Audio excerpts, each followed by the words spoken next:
People have been using language to influence other people for a very long time. Presentation skill trainers like Aristotle showed us ways we could use language to control what other people thought of us. Basically things like ethos and pathos and logos, lots and lots of rhetoric. Later, role-play enthusiasts like William Shakespeare coined memorable phrases like all the world's a stage and men and women merely players. The idea was simple. We all take on roles when we interact with other people. There were other phrases too, but some have become corrupted over the years. More recently, sociologists like Erving Goffman, whose well-known book The Presentation of Self in Everyday Life really sets the standard of how we think about impression management today, looked at the problem. Now, like Shakespeare, Goffman used the metaphor of drama. And one of his points was that the way the actors perform in front of their audience helps to define the situation, in effect, establishing what we mean by reality.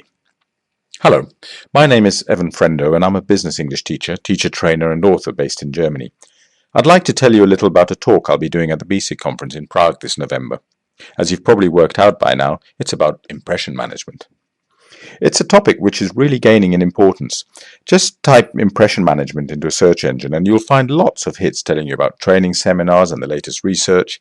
Not a lot about impression management in a business English teaching context though, which is surprising considering how relevant it is. My talk will be in two parts. In the first part, we'll look at what we mean by impression management.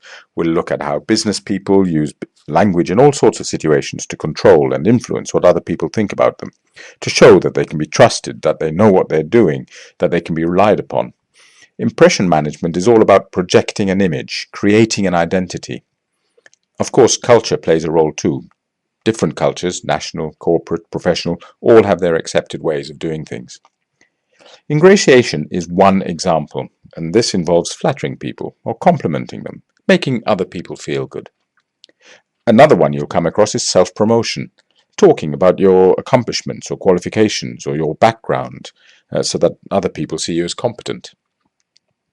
And then in the second part of the talk, we'll move on to look at some activities for the classroom. And there are lots of things we can do to teach our students about impression management. I'd like to show you some of the stuff I do in my own classes and stuff you can do next week in your own class. So that's it. I'm looking forward to meeting you in Prague. Remember, impression management, 9:30 on Sunday morning. See you there.